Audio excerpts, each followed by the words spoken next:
Salmo 42, verso 1 ao 5. Todos acharam? A palavra de Deus diz assim: como o cervo brama pelas correntes das águas, assim suspira a minha alma por ti, ó Deus. A minha alma tem sede de Deus, do Deus vivo. Quando entrarei e me apresentarei ante a face de Deus.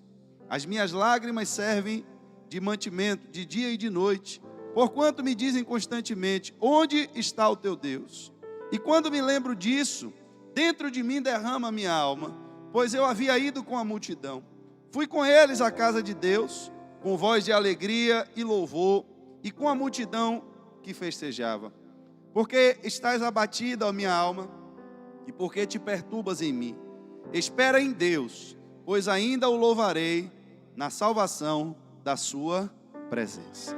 Deus, estamos na tua casa nessa noite, Pai, te pedindo, Senhor, que tenha misericórdia das nossas vidas, que o Senhor, meu Pai, abra o nosso entendimento, para que possamos compreender aquilo que o Senhor tem para nós, em nome de Jesus.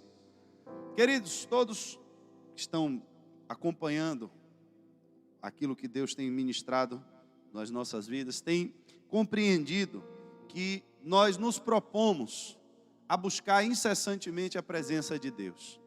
Mas é porque antes então estava todo mundo desviado, pastor? Não, é porque a gente está entendendo que a gente precisa de mais de Deus.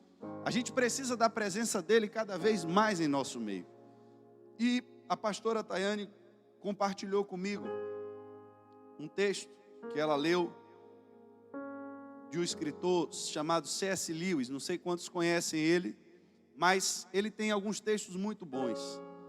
E dentro dessa visão ela entendeu que esse texto se adequava exatamente dentro da realidade do que a gente está vivendo. E não foi diferente do que aconteceu ali no sábado. Não foi diferente. A gente estava com a expectativa de um acontecimento. E a gente estava ali, como o irmão Nilson disse, conversando depois do processo, tomando um mingauzinho, comendo um pão. Quando aquele rapaz chega e começa a conversar com a gente sentiu que o ambiente mudou. A gente sentiu que a presença de Deus começou a se mover no nosso meio. E Deus começou a falar coisas com aquele homem que eram muito profundas. E foi como Colosso falou, o exemplo do que ele estava dizendo do casamento era exatamente o que estava prendendo o homem de não voltar a se reconciliar com Deus. Ele que confessou. Deus revelou primeiro. E ele disse: eu tenho medo de sair daqui, porque é muita responsabilidade. E era exatamente o assunto que a gente estava conversando antes. Quando a gente via a presença de Deus agindo na vida daquele homem, seu Ivan, agindo na vida dele, como ele veio atrás da comida. Preste atenção. Ele disse que saiu da federação cedo.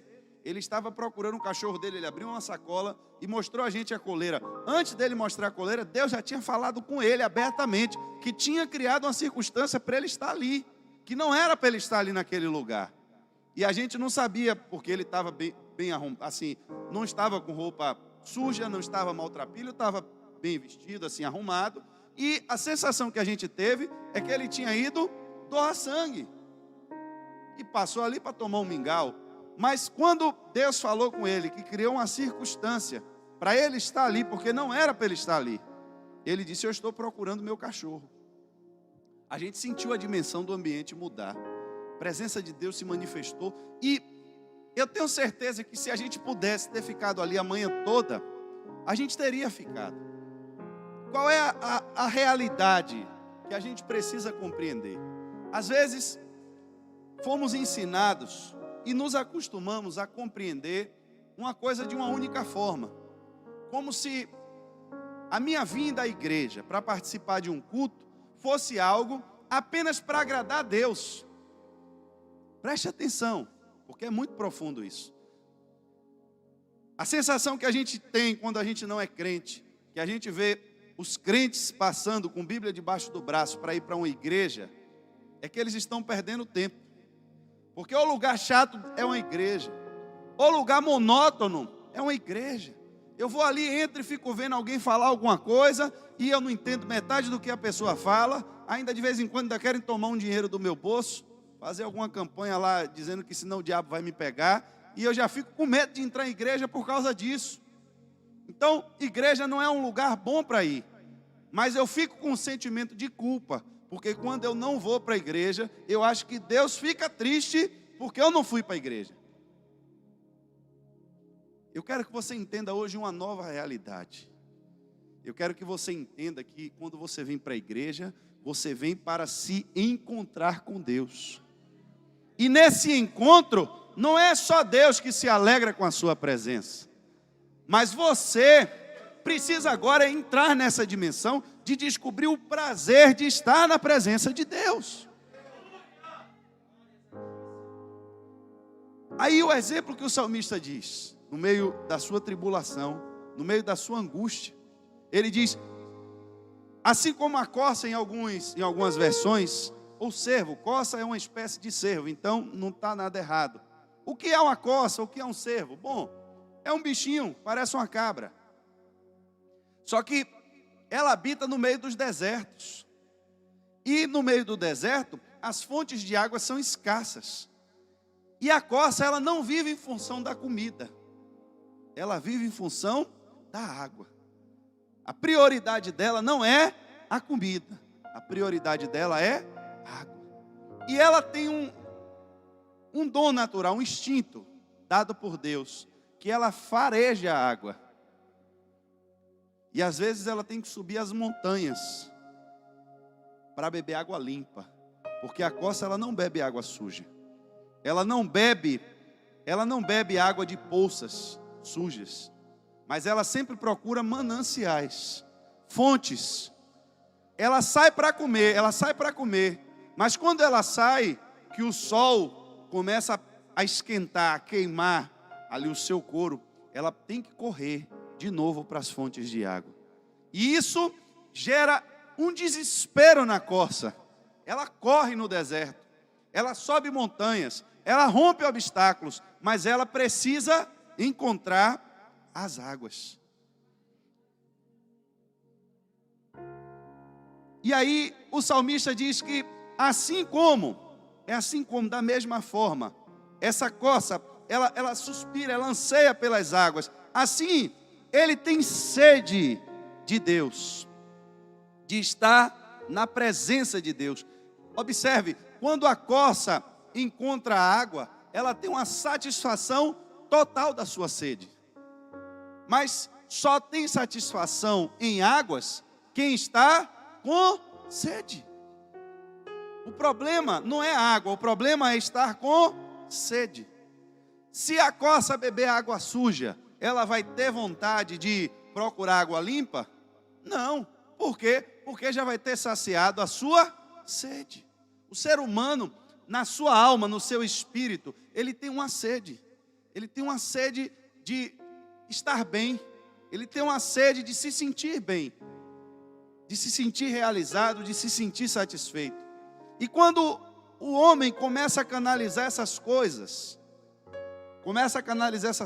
para a realidade do mundo, inevitavelmente uma hora ele vai adoecer, ele vai se frustrar, porque ele vai descobrir que aquela água do mundo pode até ter saciado a sua sede naquele momento, mas tem um efeito posterior, porque às vezes as fontes sujas, elas estão mais fáceis, elas estão nas planícies, mas para buscar água limpa, às vezes você vai ter que escalar a montanha, você vai ter que romper obstáculos. Mas há um direcionamento que vem de um sentido. É por isso que a Bíblia diz como a corça suspira. Tem uma versão aí que você vai encontrar. Suspira, anseia. Ela anda procurando o faro da água. Onde é que está a água? Assim somos nós. A gente faz um culto no meio da rua. Sem programação, sem nada. Ali era um culto. E a presença de Deus estava ali. Por quê? Porque a gente estava ligado com Deus. Quando a presença dele chega, a gente sente o cheiro da água. Está aqui.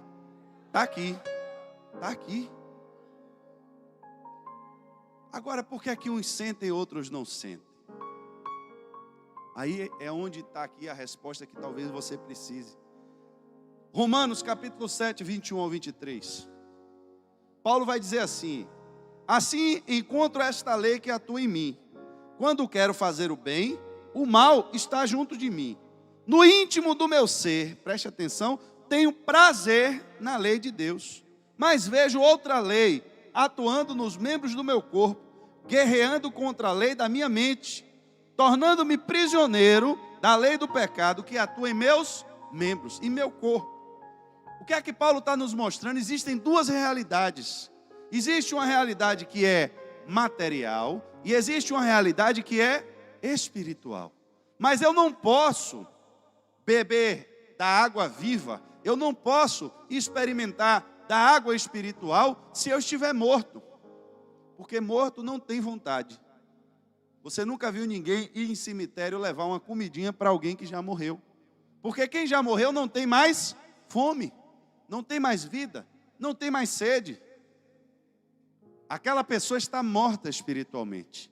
E quando o espírito morre, tudo que sobra é a carne. Então tudo que ela vai buscar para se satisfazer está apenas no âmbito da carne. Paulo diz: espiritualmente eu tenho prazer na lei de Deus. Parece que a gente o crente é ensinado a não ter prazer em nada. Crente é para viver igual aquele jumento do interior, tapada de um lado e do outro, andando na trilha onde é determinado. E essa é a maior mentira de Satanás. Porque veja quais são as fontes de prazer que o mundo dá. Veja se todas, no fundo, não tem uma armadilha escondida para aprisionar e adoecer o homem. É legal a gente se divertir usando droga. Irmão, se droga não pervertesse a cabeça do homem, as pessoas não estavam aí se matando e morrendo por causa dela. O cara usa droga, a mente dele se transtorna, ele pensa que está vendo um arco-íris, fica doidão. Pastor Haroldo, quando usava droga, chegava em casa, jogou uma bandeja de macarrão para cima, que o macarrão estava conversando com ele. Ele disse que o macarrão ficou vivo, levantou na bandeja, começou a conversar com ele, ele jogou o macarrão longe. Os caras ficam doidão, irmãos. Mas eu lhe pergunto, a satisfação daquilo dura quanto tempo? Algumas drogas, poucos minutos. Segundos. Eu uma vez conversei com um usuário de crack, e ele me disse que se ele tivesse na mão 10 mil reais ali, ele ia comprar todo de pedra de crack, ia acender uma atrás da outra, até ele não aguentar mais, até o corpo dele não aguentar mais. Quando você passa na rua que vê aquelas pessoas, como elas estão? Você julga que elas estão bem? Você julga que elas estão morando bem? Elas estão comendo bem? Estão vivendo bem? Mas a realidade do que aprisiona elas, Paulo disse, eu vi a lei do pecado me tornando prisioneiro. Aquele homem, ele sente uma sede tão terrível, que só aquela droga agora para saciar aquela sede dele. A sensação que ele tem é que ele vai morrer se ele não atender aquele desejo do corpo dele. É da carne. Pessoas que se escravizam em sexo, em pornografia, e ficam presos, porque essa é a função do pecado, prender o homem. Depois que ele bebe a água suja, ele se torna agora escravo daquela água. Mas toda água suja tem um efeito colateral. Ela vai trazer uma doença. Algumas doenças são a curto prazo, outras a médio e a longo prazo. Mas toda água suja tem uma doença escondida dentro dela, que mascara a sede do homem, traduz uma satisfação momentânea, mas vai gerar uma consequência que ele não gostaria de ter. E muitas vezes ele sabe que está indo para esse caminho.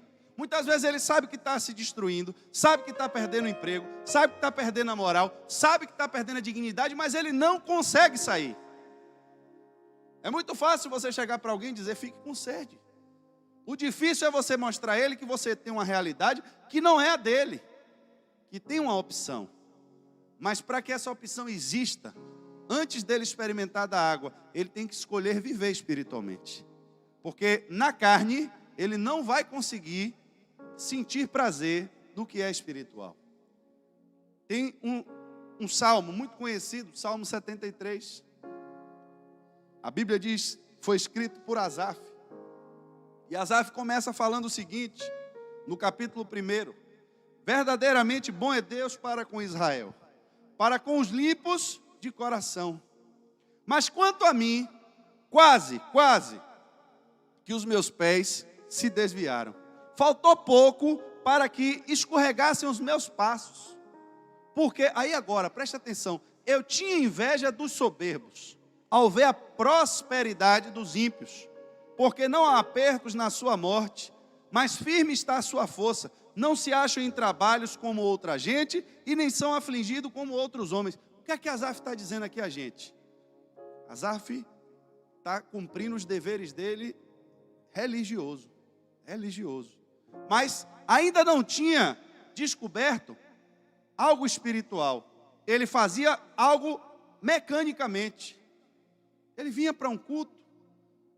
Se você ler o verso 13, ele vai dizer: na verdade que em vão eu tenho purificado o meu coração e lavado as minhas mãos da inocência, pois todo dia tenho sido afligido e castigado cada manhã. O que é que ele está dizendo? Em vão eu estou trabalhando. Eu venho para a igreja, mas quando eu olho e vejo que aquelas pessoas que não servem a Deus, que fazem tudo errado, o cara que está envolvido com roubo, ele está de carro novo.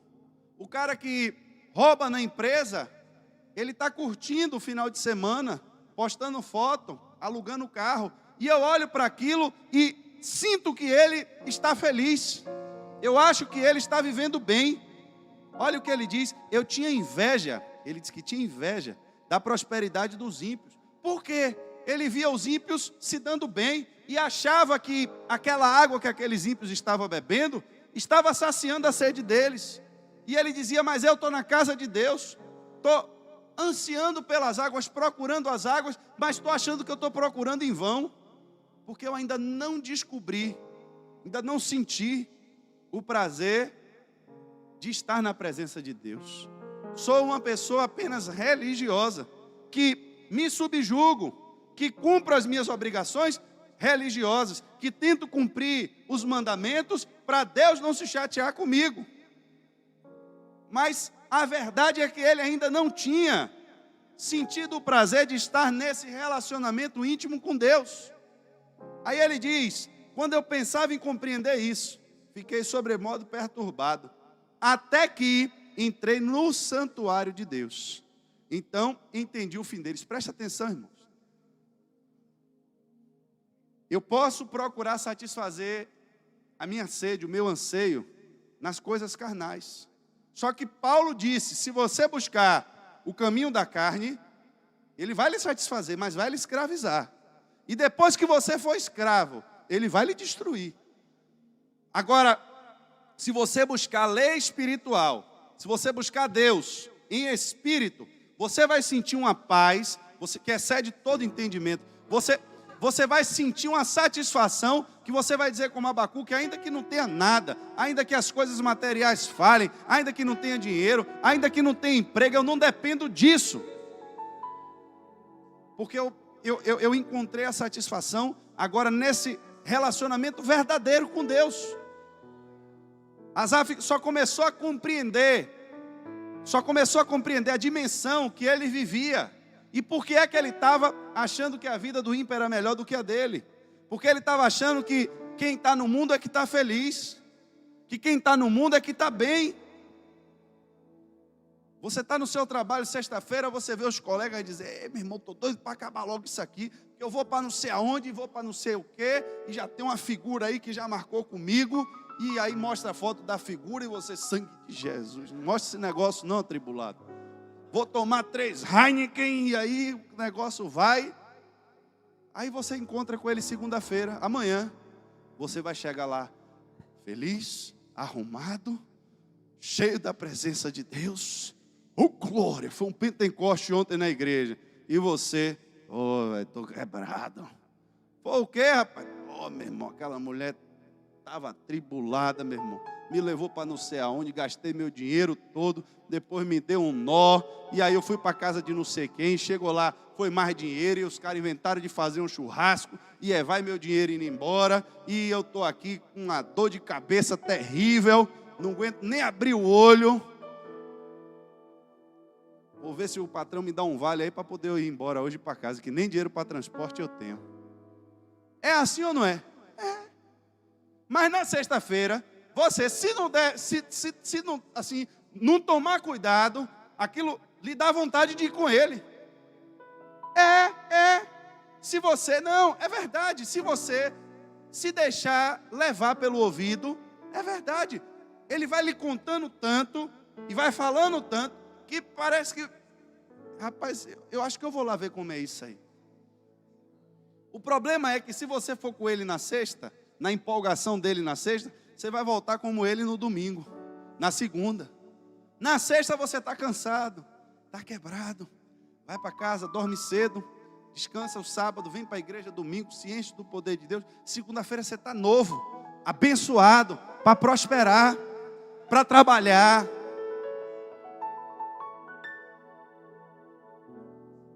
Eu venho para a igreja, não é para assistir só mais um culto. Eu tenho que passar a mudar isso dentro de mim. Eu não venho para uma igreja mais só para ver um pastor falar. Eu não venho para uma igreja mais só para ver Colosso tocar guitarra. Eu não venho para a igreja mais só para poder trazer o meu dízimo, porque tem gente que tem medo de não trazer o dízimo para a igreja e aí Deus não vai abençoar. Mas agora eu quero ir para a igreja para ter o meu relacionamento com Deus. Eu quero sentir a presença dele. Eu quero viver a dimensão do espiritual. Eu quero ver uma coisa sobrenatural diferente acontecer hoje. Eu quero ir hoje para a igreja porque Deus hoje vai me dar uma palavra e eu vou entregar alguém. Eu quero ir para a igreja hoje porque eu quero levar meus vizinhos tudo. Eu quero ganhar minha vizinhança toda para Jesus. E quando eu entro na igreja e eu trago alguém comigo, e essa pessoa entra aqui e ela sente o que eu sinto, ela descobre a verdade que ela estava sendo enganada lá fora. Aí Asaf, que estava com inveja do ímpio, Asaf que estava dizendo, poxa, em vão eu tenho feito as coisas de Deus, porque eu não estou tendo prazer nisso. Aí a Bíblia diz, então agora Asaf entrou no santuário de Deus. Asaf mudou a visão. Saiu da dimensão religiosa e entrou na dimensão espiritual. Aí agora qual é a visão de Asaf? Asaf vai dizer, a quem tenho eu no céu, senão a ti? E o que há na terra que eu queira além de ti? A minha carne e o meu coração desfalece, mas Deus é a fortaleza do meu coração e a minha porção para sempre. Mudou a visão do homem. Mudou depois que o homem teve uma experiência espiritual. Esse homem entrou no santuário de Deus. Irmãos, a Bíblia não diz como isso aconteceu, mas é possível que esse homem tenha sido arrebatado em espírito e entrado no santuário espiritual de Deus. Ainda que isso seja uma figura, uma metáfora, mas mostra uma intimidade. É como se ele tivesse entrado no quarto de Deus. Ele não entrou na cozinha. Ele não entrou na sala, ele entrou no recanto de Deus, para desenvolver um relacionamento ali íntimo com Deus. E essa intimidade que nós temos com Deus, nós nos alegramos só em sentir a presença dEle. Algo espiritual, algo que confronta nossos entendimentos, nossas frustrações. Porque quando estamos com Ele, nos sentimos amados pelo dono de tudo. Você se sentir amado e acolhido por quem criou todas as coisas. Você entender que para Deus nada é impossível. Mas Ele, ainda sendo Deus Todo-Poderoso, escolheu lhe amar. Para que você também esteja bem. O culto não é só para que o nome de Deus seja adorado. Mas é para que você participe desse processo de troca de adoração. Enquanto eu dou glória para o céu, a glória do céu desce. Enquanto eu dou glória para o céu, a glória do céu desce. E vai incendiando o meu coração. E a minha preocupação que eu entrei aqui já não tem mais. E a conta que eu ia ter que pagar amanhã eu já esqueci, porque eu sei que agora Deus vai dar um jeito. E minhas frustrações, meus complexos, tudo que deu errado na minha vida até aqui, e que eu não tinha mais jeito a dar, agora eu sei que isso não importa mais, porque quando eu entrego a minha vida a Deus, daqui para frente, Ele vai manifestar a vontade dEle, que é boa, perfeita e agradável. Relacionamentos que antes eram baseados em mentira e que ninguém era feliz ali dentro. Estavam ali naquela casa, mas um desconfiando do outro o tempo inteiro. Aí vem e entra no santuário de Deus. E aí agora Deus conserta o relacionamento. E aí passa a viver a verdade. E agora eles descobrem como eles são felizes casados juntos. Porque antes o diabo estava dizendo que eles não eram felizes. Precisava de mais alguma coisa. Mas quando ele encontra água viva, muda a realidade deles. E Asaf diz: a quem tenho eu no céu, senão a ti? E na terra não há quem eu deseje, mais além de ti. A riqueza do ímpio agora não me interessa mais. A prosperidade do ímpio, o roubo do ladrão, a droga do drogado, para mim já não interessa mais. Porque eu achei algo que é mais forte do que o crack. Você lembra uma vez, Paulo, que a gente ministrou isso aqui? Que a glória e a presença de Deus em nossas vidas é algo mais forte do que o crack. É mais forte do que o crack. Presença de Deus na vida do homem. Quando ele beber dessa água, ele vai dizer: eu quero mais essa porcaria não, agora eu quero é a presença de Deus. É por isso, irmãos, que eu tenho insistido. Não adianta a gente querer se limitar a um nível raso. Não adianta a gente querer fazer liturgias de cultos bonitos, botar tudo arrumadinho no seu lugar, mas se a presença dele não for real aqui dentro, não adianta. A gente pode se reunir debaixo da ponte, pode se reunir no sol quente como a gente estava ali, mas se tiver a presença de Deus, a gente não queria mais nada. A gente não queria mais nada. Não tinha mais outro assunto, não tinha mais outra conversa, não tinha o irmão Nilson falou, o homem veio cedo da federação andando até o HGE, e quando ele chega ali, ele estava com fome, ele queria um mingau. Quando ele pegou o mingau, que ele ouviu a voz de Deus, ele pegou o mingau, botou no lugar de novo e disse: o mingau vai esperar, porque eu encontrei algo mais forte aqui. Essa é a presença verdadeira de Deus. Mas tem coisas na igreja que elas precisam começar mudando de nós. Não adianta só o pastor querer trazer uma visão. Precisa você aceitar a visão, você mergulhar na visão. É você começar a querer entender o que é que Davi estava sentindo quando ele saiu pela rua pulando, meu irmão, igual um maluco. Davi saiu pulando igual um maluco, ao ponto da mulher dele olhar para ele e dizer: você não se respeita não? Você como um rei, pulando desse jeito, mostrando, se fosse na linguagem de hoje, mostrando suas cuecas? Você, como é que você sai um rei, parecendo um moleque? Só que ela não compreendia o que era espiritual. Foi por isso que Davi disse a ela, eu acho que deve ter sido por isso que Deus tirou o trono da casa de seu pai e me colocou como rei. Porque seu pai não era maluco, mas eu sou. Só que eu não sou maluco pelo que é dos outros, eu sou maluco pela presença de Deus. Davi estava pulando, irmãos, e dançando e se alegrando, porque a presença de Deus estava sendo conduzida de volta para o santuário. A arca da aliança de Deus estava sendo carregada pelos sacerdotes. A primeira vez que Davi tentou buscar a presença de Deus foi um fracasso. Ele não foi com o coração errado, não. Ele não foi para fazer coisas ruins. Ele só queria buscar a presença de Deus. Mas quando ele foi buscar a presença de Deus fora da palavra de Deus, ao invés de trazer vida, trouxe morte. Porque tinha uma forma correta de se invocar, de se trazer a presença de Deus. E quando eu vou buscar a presença de Deus fora do que está escrito nessa palavra, vira bagunça, vira baderna, e ao invés de gerar vida, gera morte. Eu sei que tem muita gente na igreja, esse espírito ele não sai da igreja nunca. Esse espírito não adianta, ele não sai. O espírito de Judas, que está lá no meio dos apóstolos de Jesus. Sempre tem gente se opondo à obra de Deus, sempre vai ter. E eu não estou aqui autorizado por Deus a arrancar trigo do meio de joio, nem joio do meio de trigo. Não sou eu que faço essa separação.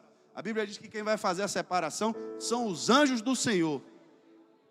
Quem for joio, meu irmão, vai enfrentar seu fogo. É problema seu. Agora, entenda, o joio já começa a querer se levantar, porque a chuva, a água está vindo para o trigo crescer. E aí o joio bebe da mesma água do trigo. Mas aí o joio começa. Eu acho que a igreja da gente vai virar bagunça. Eu acho que o pastor está perdendo a direção. Não fala na frente, não me chama para conversar, não me chama. Ô pastor, como é que está? O que é que o senhor está fazendo? O senhor me explica? Eu tive a oportunidade essa manhã de conversar, no sábado de manhã, de conversar com todos. A gente está com cultos limitados, eu estou respeitando a legislação, a gente ainda não fez uma reunião aberta com a liderança por causa disso, mas vamos fazer. Mas quem está participando dos cultos, que está vindo para todos os cultos, sabe exatamente o que está acontecendo. Mas tem gente que não vem, nem assiste às vezes o culto em casa, fica sabendo pela boca dos outros. Aí já chama as pessoas e já começa a disseminar a fofoca. O pastor está ficando doido. Eu acho que esse pastor não está mais certo não. Bora procurar o pastor Davi para tirar ele daqui, porque senão a igreja vai virar baderna. Começa assim, irmãos. Começa assim. Eu não tenho problema nenhum com isso, porque eu sei quem chamou para fazer a obra. Quem está aqui dentro da igreja está vendo a presença de Deus aqui dentro da igreja. Quem esteve no sábado de manhã lá com aquele homem, viu como Deus se manifestou sem que a gente provocasse nada. Nos cultos aqui de domingo, eu não tenho feito apelo para ninguém vir aqui na frente. Tenho feito aqui, e Deus está batizando as pessoas com o Espírito Santo aí nos bancos aí, ó. Sem ninguém botar a mão em cima, sem ninguém ficar, fala aí, para ver se embola e sai alguma coisa. E porque a presença de Deus está real, irmãos. Você acha que o inimigo gosta da presença de Deus? Você acha que quem não compreende, não tem discernimento da presença de Deus, vai estar preocupado com a presença de Deus? Irmãos, você vê cultos, você vai estudar a história de Charles Finney. Quem tiver curiosidade, estude a vida desse homem. Charles Finney, um dos maiores evangelistas que nós tivemos. Ele começou um avivamento e no ministério dele, quando a presença de Deus vinha, as pessoas tinham a sensação de estar recebendo uma descarga elétrica. Era isso que as pessoas descreviam. Era a unção do ministério, como Deus se apresentou naquele avivamento. As pessoas recebiam uma sensação como se elas estivessem recebendo uma descarga elétrica no seu corpo. E ele começava a fazer reuniões. Irmãos, as reuniões passavam a noite inteira, porque ninguém queria ir embora da presença de Deus. É o prazer de estar no lugar onde você tem certeza que Deus está. É marcar um encontro verdadeiro com Deus.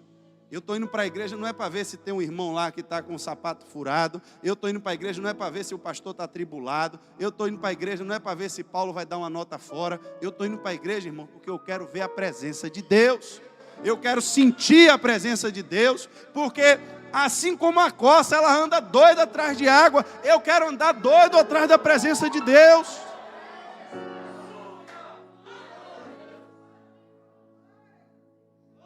E não importa o que eu tenha que fazer, não importa a figueira que eu tenha que subir, não importa o rio que eu tenha que mergulhar, mas se alguém me disser, e se Deus me disser que é isso que eu preciso fazer para que a presença dele se manifeste, é isso que eu vou fazer.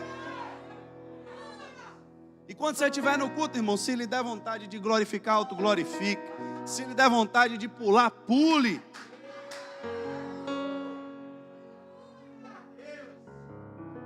Porque aqui você está diante da presença do seu Deus. A única coisa que eu peço, que se mantenha como tem se mantido até aqui. Eu nunca precisei chamar a atenção dessa igreja para isso. É que no momento da palavra eu quero ordem na igreja. Mas nunca precisei chamar a atenção de ninguém aqui, porque essa igreja é bem doutrinada nisso. Tem o mover de Deus? Tem. Começou a palavra, todo mundo sentado para ouvir o que Deus vai falar. Porque a gente não pode perder a referência da palavra. Porque se perder, eu vou buscar a presença de Deus. Mas eu vou mandar fazer carro igual os filisteus fizeram. E aí a arca, a presença de Deus, junto com o sistema de filisteu, não dá certo. Aí vai tombar de lá de cima. E alguém querendo fazer uma boa ação. Eu vou segurar a presença de Deus para ela não se acabar no chão. Quem vai se acabar é ele. Ao invés de gerar vida, gera morte. Mas quando Davi procurou a palavra, venha cá, me diga aí vocês, aí, os escribas e os estudiosos, como é que tem que transportar essa arca? Você já viu, meu filho, que tem 2 argolas, um de um lado, outro do outro? Já. Já viu que tem uma vara que passa por dentro dessas argolas? Já. Pois é para o sacerdote carregar isso no ombro. Foi por isso que Deus mandou fazer a argola e fazer a vara. É para isso. Ah, é assim? É. Ah, então já descobri. Então bora agora conduzir de novo a presença de Deus. Quando pega a presença de Deus, que a presença vai entrando na cidade, meu irmão. Era uma glória que não tinha como ninguém ficar parado. Lugar de pular, irmão, não é só no show do chiclete com banana, não. É para pular na presença de Deus. Para você alegrar o seu espírito diante da presença de Deus. Não é para gritar só no estádio de Pituaçu com o gol do Bahia, não, meu irmão. Bem que o Bahia hoje ganhou, graças a Deus. Pelo menos estava ganhando, né? Estava 2-1. Terminou 2-1. Ô, glória. Os irmãos do Vitória, em nome de Jesus, não vai postar nada no grupo, não. Eu respeito todo mundo. Mas o cara vai para o estádio. Você já viu a vibração dele lá? Aí a gente vem para a igreja. Glória a Deus. Espera aí, irmão. Mas se você se sente bem dando um glória assim, dê também. A gente não vai criticar, não. A igreja tinha um tempo que, veja como as coisas são loucas. Tinha um tempo que quem vinha sem paletó não subia no púlpito. Aí hoje, se alguém vier de paletó é porque quer se amostrar. Não é assim? Irmão, você quer vir de paletó, venha. Você quer vir sem paletó, venha. Só não venha com roupa indecente para a igreja. Você vai para a sua academia, fica tomando seus duratestão lá, e aí vem para a roupa. Ah, tomar vergonha, rapaz.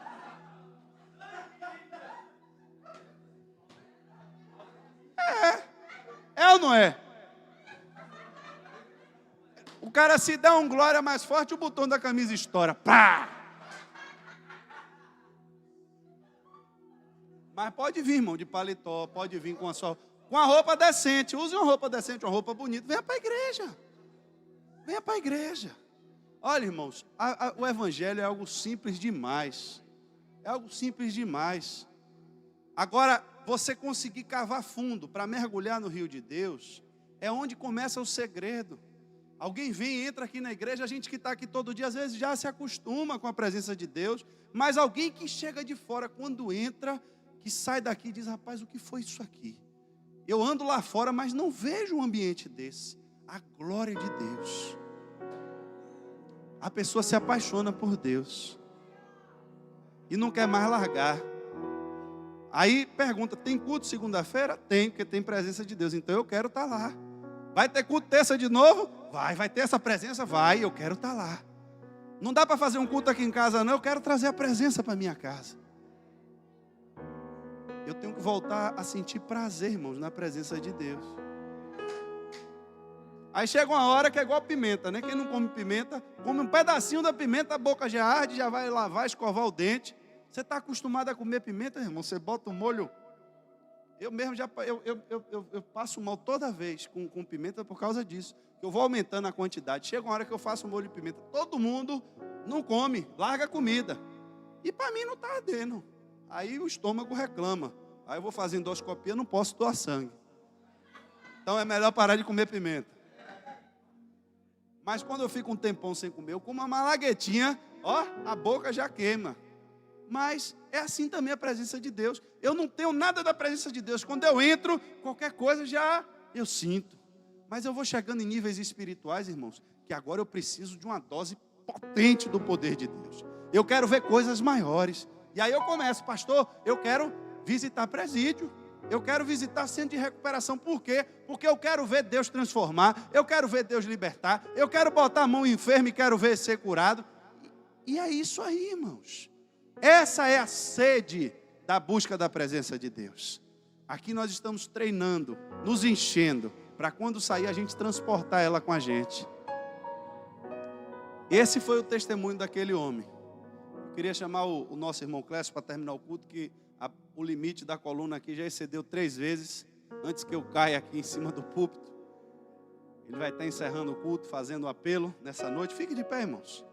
e vai estar orando, agradecendo a Deus por esse momento. Mas enquanto ele sobe, esse foi o testemunho daquele homem, foi o testemunho final. Antes dele ir embora, diga, ele renovou a aliança dele com Deus ali e disse: eu senti algo diferente aqui no meio de vocês. Não foi isso que ele falou? Eu senti uma presença de Deus diferente aqui no meio de vocês. É isso que a gente precisa buscar, invocar, querer e desejar. Entender que eu venho para o culto não é mais só para prestar um culto a Deus, mas é entrar em culto junto com Deus. Porque assim como eu entrego a minha adoração a Ele, Ele manifesta a glória dele em meu favor. Amém? Você pode aplaudir ao Senhor nessa noite?